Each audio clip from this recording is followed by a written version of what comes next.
Yo, I'll be real with y'all, I have not been feeling 2020 anime. Blame it on the pandemic, or blame it on politicians trying to ban anime because they can't deal with that emoto love. Saramanga Sensei.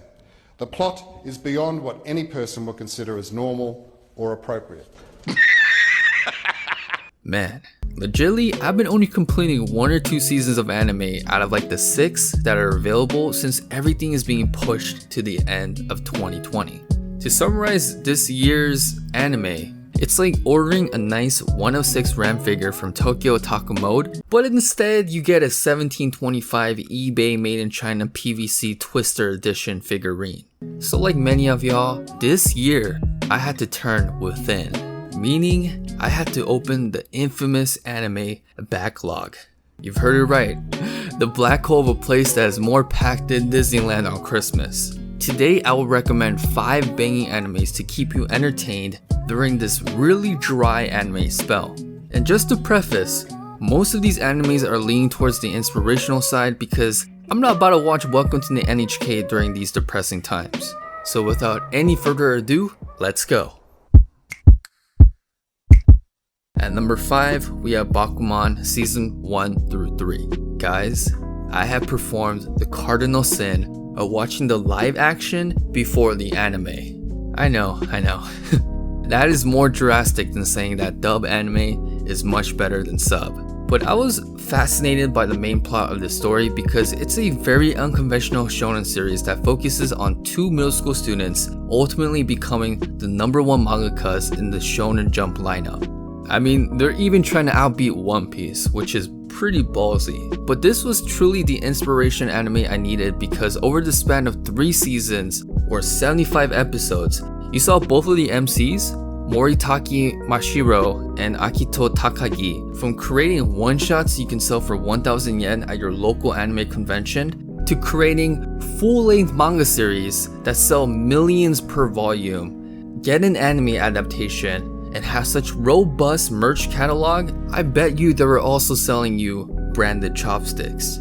Apart from the gradual but insane personal development, there's a lot going for this series. Firstly, the female MCs are all ride or die down ass bitches. They look out for their mans and reel them in when they need to. There was this one scene where Saiko was in the hospital after fainting from overworking, and after waking up, he's like, yo, I need my pens to submit my next manga chapter. But everybody around him is like, chill fam, you about to karoshi or die from overwork. But Miho comes running in, grabs a Copic marker, puts it in his hands and says, you got this bitch. Don't let anybody tell you otherwise.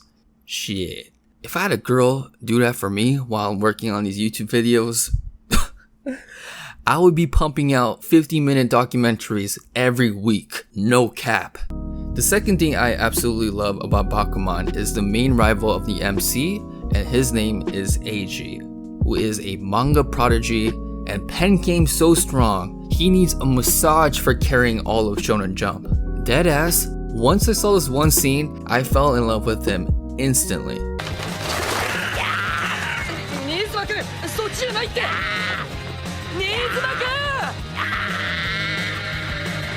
I don't know why I love this scene so much, maybe because I live in NYC and I see crazy people all the time. All in all, solid plot, strong personal development, solid cast, and an absolute joy of a ride for those 75 episodes. Next up, we have Amagi Brilliant Park. This one is definitely an oldie, but since it's from Kill Annie, you know it's going to be a banger. Well, in more ways than one. This is great. Everything about this says exactly what I am and who I am as a person. It's my defining trait.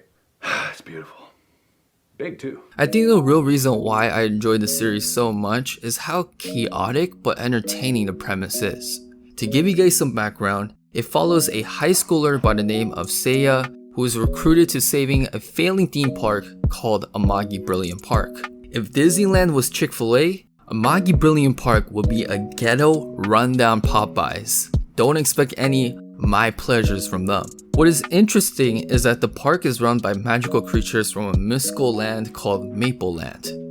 And how it works is they harvest happy energy from visitors to maintain their existence in the human world. However, they are in a very tough spot because they are in such financial troubles. Their stakeholders told them the only way to stay open is if they're able to attract 250,000 visitors in the next 3 months. So the incredibly intelligent Seiya has to leverage everything to hit that goal. However, the real reason why I love this show is definitely the characters. Firstly, you got Seiya, who's extremely narcissistic. Literally in the first episode, he's checking himself in a public mirror for 5 minutes. You also got Izuzu shooting up so many people. She will be cancelled in 2020 for promoting the school shooter lifestyle. Lastly, you got Mafu, who's knocking out Karens and Kens like it ain't nobody's business. This series is overall quirky, sexy, you see remnants of Lelouch and Seiya, and it's an overall really enjoyable show. At the number 3 spot, we got Boarding School Juliet. This series is a remix to the classic Romeo and Juliet story, and it's definitely my romance recommendation out of this list. The story takes place at a prestigious academy called Dahlia Academy Boarding School. This school is a breeding ground for 2 rival countries named Black Dogs, which is modeled after Japanese culture, and the White Cats, which their culture is more European influenced. So every day these 2 sides will be going at it at each other, and at the center of all this commotion there are 2 main characters, Julia Persia, who's the leader of the White Cat first years, and Romeo Inuzuka, who's the leader of the first year Black Dogs. After being sworn enemies since Inuzuka could hold chopsticks and Persia is able to make some fire ass tea, one day out of nowhere, Inuzuka confesses to Persia. And then what ended up happening is they ended up dating, and that's exactly where all the fun starts. Like in secret, they will be carrying out the ultimate censorship, which is holding hands. But right when they're in public, Inuzuka would say, "This is democracy manifest."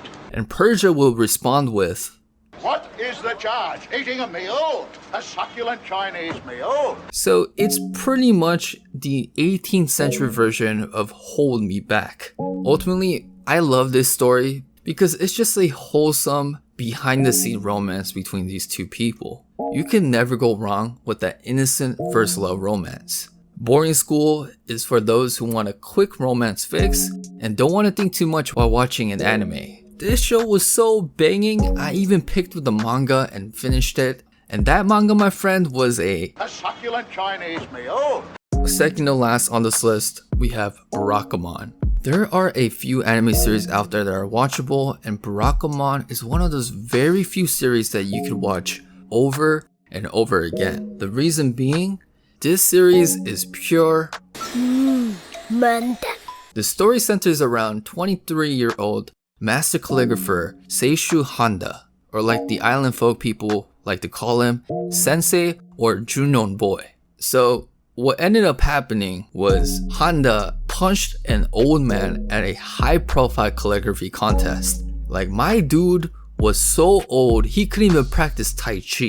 Obviously, this got Handa cancelled and he got exiled to Goto Island. At this island, he tries to recenter himself and find his passion for calligraphy once again. Enter 6-year-old Naru Kotoishi, who is honestly one of the most adorable anime characters of all time. Because kids tend to be straight savages and tell things how it is, this change of scenery plus Naru's energetic, upfront personality gave Handa new inspirations he couldn't find back home in Tokyo.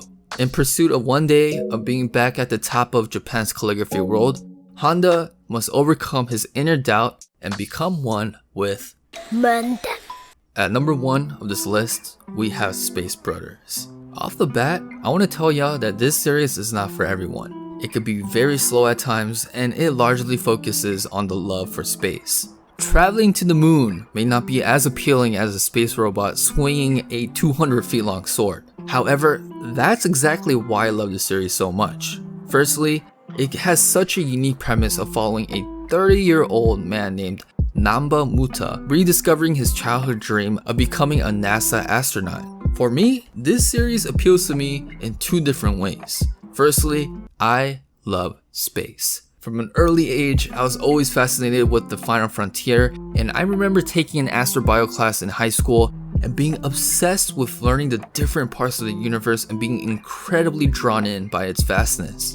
This series definitely does a great job tapping into people's obsession with space and space exploration. Secondly, I think the biggest reason why I love this series so much is its very unique approach to pursuing dreams. For many of these shonen-esque shows, you get the MCs on the fast track to accomplish whatever dream they have, whether it's having a harem of demon girls with plot or having a kitchen filled with girl chefs with plot.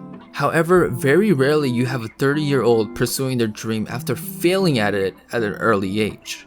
As someone who hates their day corporate job and pursuing the dream of becoming a full-time YouTuber, watching Namba become the 1 in 600 million people of becoming an active NASA astronaut and defying all the odds, it really pumps you up and makes you really connect with the character on a spiritual level.